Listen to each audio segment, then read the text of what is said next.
주님께서 여러분과 함께 마테오가 전한 거룩한 복음입니다.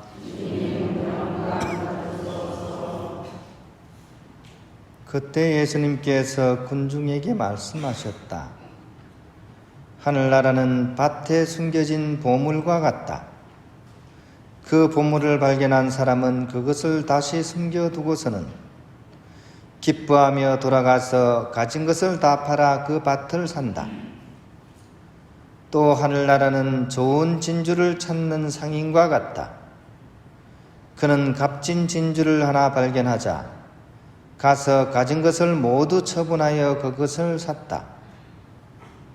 주님의 말씀입니다. 평을 빕니다. 제 얼굴을 자세히 보십시오. 좀 예전보다 좀 까무잡잡해진 것 같지 않습니까? 그죠? 햇빛이 좀 뜨거워서도 그렇고, 햇빛을 지금 한 7월 달에 좀 많이 쐬었어요. 이제 그 이유는 이제 제가 이렇게 강화도 쪽에 가면 그 황산도라고 있습니다. 그 섬이 있는데 섬 같지 않은 섬이에요. 거기에 이제 상가 건물을 빌려가지고 이제 스승님이신 조강호 신부님하고 인천 보고마 국장이신 정병덕 신부님하고 저하고 이제 세 분이서 거기다가 이제 창고 겸 화실을 이제 꾸려가지고 이제 그 작업을 이렇게 가끔씩 이렇게 했었는데요. 거기 이제 이 불경기에 가게 주인이 세를 올린 거예요. 2배로 올렸어요. 그러니까 도저히 감당을 할 수가 없는 거죠. 제 용돈이 거의 다 거기 들어가는데 2배면 제가 용돈을 더 타야 되는데 탈 수도 없잖아요. 그래가지고 이제 항복을 선언했습니다. 이제 도저히 못하겠다. 이제 방 빼자. 이제 이렇게 된 거예요. 그래가지고 이제 급하게 이제 장소를 구하다 보니까 이제 정병덕 신부님이 교구청에 계시니까 이제 주교님한테 말씀해서 이제 인천 교구 신학교 그 지하에 이제 옛날 강의실로 쓰던 이제 그런 공간이 있어요. 그래서 지금은 뭐 창고로 쓰고 있는데 그 공간을 빌려가지고 일단 짐을 이제 그쪽으로 다 옮기기로 했습니다. 그래서 방 빼는 작업한다고 이제 제가 짬날 때마다 가가지고 이제 막 옮긴다고 얼굴이 좀 탄 거예요. 가게 주인이 얼마나 고약한지 엘리베이터가 있는데도 전기세 든다고 못 쓰게 해요. 그래서 다 2층에서 막 다 내리는데 이제 막 우리 또 조강호 신부님 그림짐이 50년 그리신 거기 때문에 엄청 많습니다. 무거운 것도 많고 그걸 가지고 막 하다 보니까 이제 막 한 달 내도록 이제 고생을 지금 하고 있고 이제 좀 끝나갈 점이에요. 근데 이제 너무 무거운 것도 많아가지고 저희들 신부는 안 되고 그래서 이제 인력센터에서 좀 옮겨주실 분도 이제 고용을 해서 이렇게 가끔씩 이제 전화해서 이제 오시면 이제 도와주시는 식으로 해서 옮기고 있습니다. 며칠 전에는 이제 양곡에 사시는 이제 최 선생님, 최시성을 가진 형제님이 이제 저희들하고 이제 같이 일을 했었는데, 이분이 생김새도 이소룡이에요. 다 잘생겼고, 이렇게 런닝 셔츠를 입고 오셨더라고요. 다 근데 막 근육이 막 우락부락한 거예요. 그러면서 일을 얼마나 잘하시는지 딱 보더니만 착착착착 진행을 하시는 거예요. 그 전에 이제 쓴 사람은 아르바이트한 학생을 썼는데, 학생들은 일을 너무 못하는 거예요. 짐 2개 옮기고 아이고 힘들다 하면서 앉아가지고 물 마시고 휴대폰 보고 있어요. 싸울 수는 없잖아. 그래서 달래가지고 막 하는데 2개 들고 또 힘들다고 앉아있고 또 나중에는 자기들끼리 막 싸워가지고 하나는 밥 안 먹는다 그러고 막 그죠? 막 하여튼 그런 지경에 이르렀는데 최근에 하신 이 형제님은 너무 일도 잘하시고 정말 에이스 중에 에이스셨던 것 같아요. 그래서 이제 그분하고 이제 같이 이제 짐을 막 옮기는데 이제 제가 이제 탑차를 운전하고 이제 그분이 이제 옆에 이렇게 타셔가지고 이제 신학교로 가는 중에 이분이 이제 자꾸 묻는 거예요. 지금 뭐 하는 일이 뭔지도 묻고 뭐 이렇게 해서 이제 그냥 천주교 신부입니다. 이래 하니까 갑자기 이제 궁금증이 생긴 거예요. 천주교에 대해서 조금 질문도 하고 이제 신부는 과연 어떤 사람이냐 이것도 되게 궁금증이 생기는데 자꾸 물어요. 그래서 돈은 얼마나 벌어요? 월급 조금 타긴 하는데 그거 다 수도원에 갖다 바치고 용돈 받아서 산다고 이제 그래 얘기하니까 이제 제일 궁금했던 게 그거예요. 제가 자신이 알기로는 이 천주교 신부들은 장가도 못 간다고 하는데 여자는 어떤가요? 이렇게 물어요. 그래서 여자 안 됩니다. 그랬죠. 세상에나 혀를 끌끌 차더라고. 아니 만날 수도 없어요. 그래서 만날 수는 있는데 사귈 수는 없어요. 그리고 못을 한번 더 게다가 대부분이 할머니들이에요. 그러니까 이 사람이 눈을 끔뻑끔뻑 하더니만 혀를 끌끌 차더니만 그러면 대도 못 입고 또 돈도 못 벌고 그러면 직업상 아무런 장점이 없는데 왜 그 일을 하고 계십니까? 하면서 물어요. 그래서 그런가요? 하면서 이제 그 얘기를 듣고 이제 집에 와서 가만히 생각해 보니까 진짜 아무 장점이 없는가. 아니 내가 이제 25년 거의 됐거든요. 수도원 들어온 지 한 25년 됐는데 내가 아무런 장점도 없는데 내가 왜 이렇게 살고 있지 하는 이제 또 질문을 던지는 거예요. 그죠? 그래서 뭐 25년 가까이 살았는데 뭐 크게 뭐 깨친 것도 없고 뭐 그렇다고 해서 뭐 크게 성장한 것 같지도 않고 근데 뭐 내가 왜 이렇게 그냥 이렇게 그렇게 행복한 것 같지도 않고 왜 이렇게 살고 있지 하는 질문을 던지는 거예요.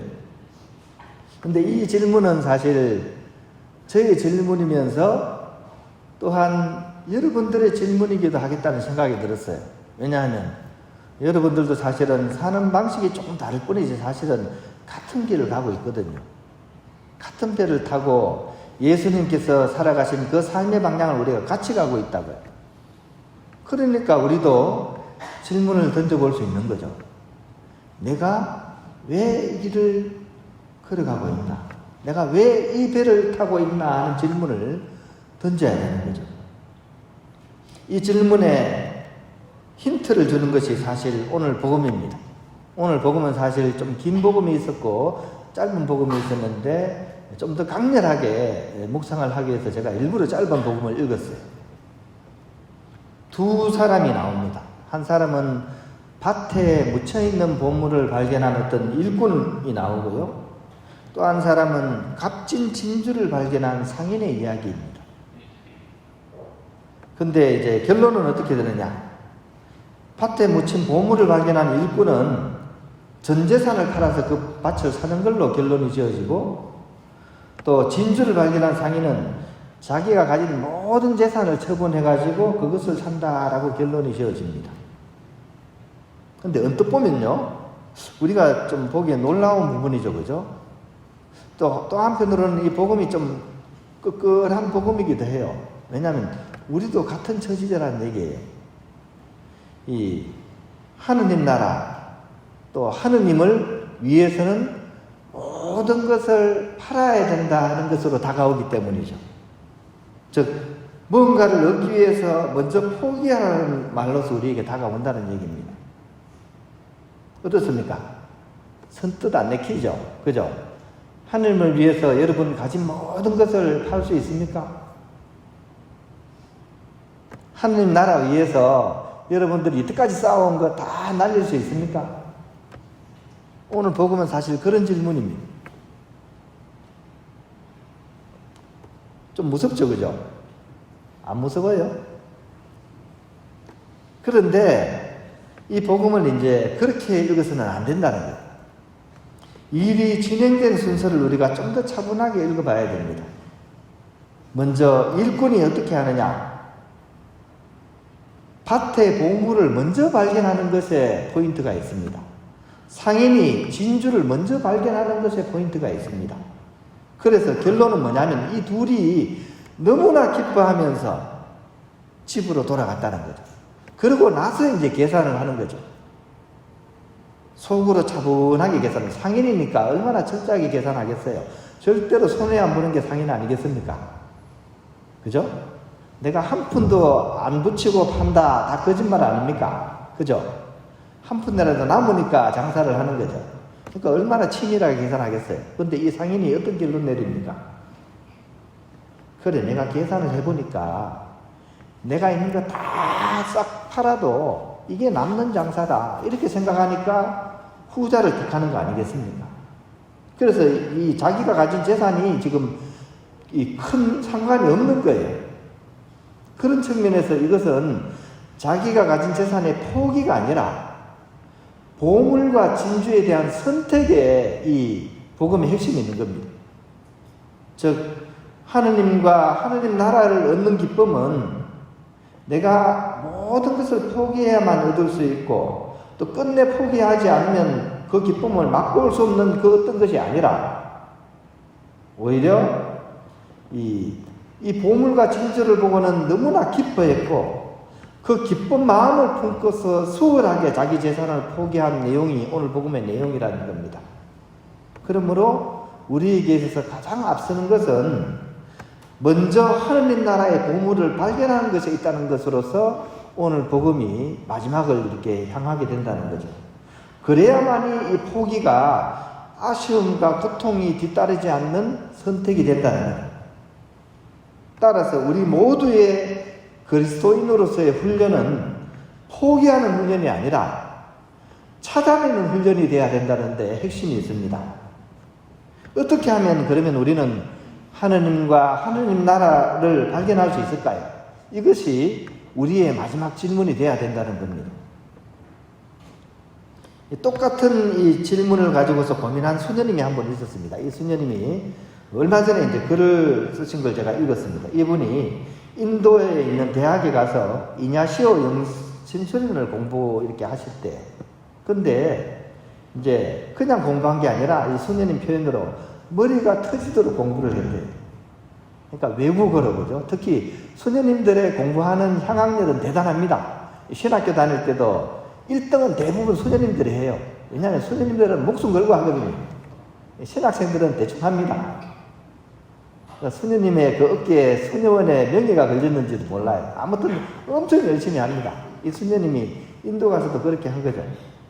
그때 머리 터지도록 공부한 내용이 바로 오늘 복음의 내용입니다. 하느님과 하느님 나라에 대해서 공부를 한 거죠. 근데 그 어떤 노력에도 도무지 이것이 손에 잡히지도 않고 머리에 이해가 되지도 않았다고 합니다. 그렇게 고통스럽고 고단한 하루를 마치고 이제 포기 상태에서 터덜터덜거리면서 이제 집으로 향해오는 발걸음 속에서 이 수녀님이 묘한 장면을 하나 목격하게 됩니다. 어디선가 아이들이 막 웃는 웃음소리가 들리는 거예요. 그래서 무슨 소리지 하면서 조금 더 가까이 갔대요. 그러니까 만세 하는 소리가 나요. 무슨 소리지 하면서 갔더니만 찾았다 그래. 가만히 보니까 아이들이 밭에서 놀고 있는 거예요. 근데 그 밭이 무슨 밭이냐? 감자밭이었습니다. 어떤 감자밭이냐? 어른들이 감자를 다 수확해 나간 빈 밭이었던 거예요. 감자가 없는 밭이었어요. 근데 아이들이 거기서 조롱조롱 모여가 막 놀다가 만세! 무슨 만세입니까? 찾았다! 뭘 찾았습니까? 감자를 찾은 거예요. 근데 큰 감자도 아니고 조그만 흙 속에 묻혀있는 조그만 감자가 조롱조롱 달려있는 걸 보고 아이들이 그걸 보고 막 찾았다 하면서 보물을 발견했다고 막 그렇게 기뻐하는 거예요. 이것을 보는 순간 이 수녀님이 마음이 녹아내리면서 자기도 모르게 눈물이 쭉 이렇게 볼을 타고 내려오는 순간을 체험을 했고 이렇게 결론을 지었습니다. 아이들의 뒷모습을 보면서 나는 눈물이 났다. 하느님 당신은 바로 여기 계셨군요. 그리고 내가 그렇게도 찾던 하느님 나라도 바로 여기 있었네요 라고 고백을 했습니다. 그 수녀님이 내적으로 어떤 느낌을 가지셨는지는 제가 모르겠어요. 근데 약간 이렇게 그 느낌이 뭔지는 알 것 같습니다.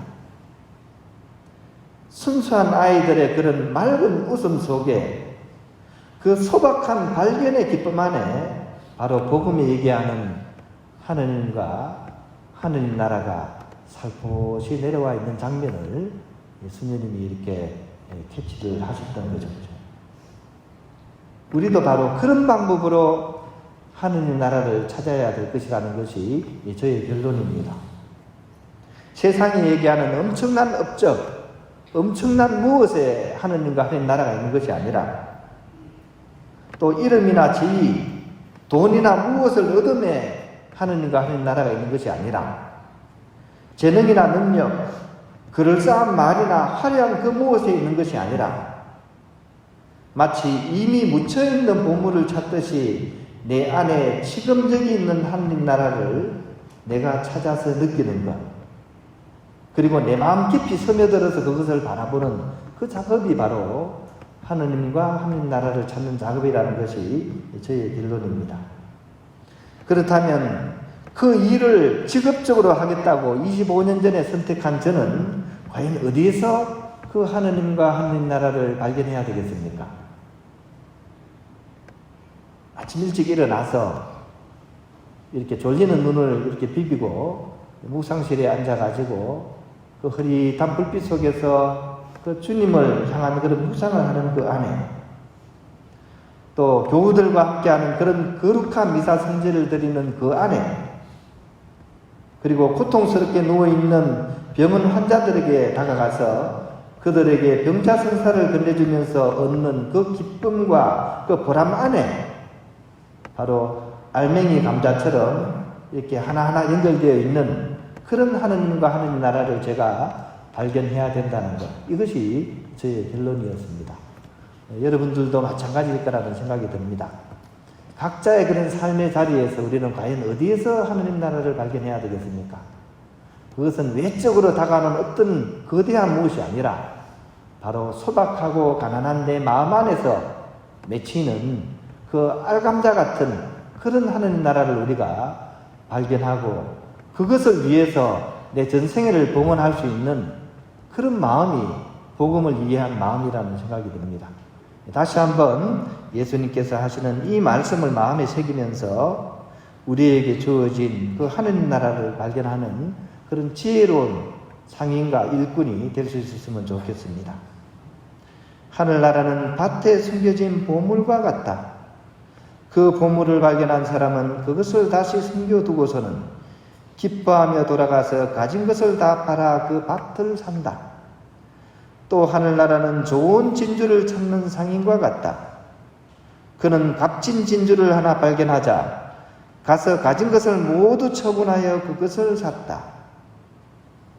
영광이 성부와 성자와 성령께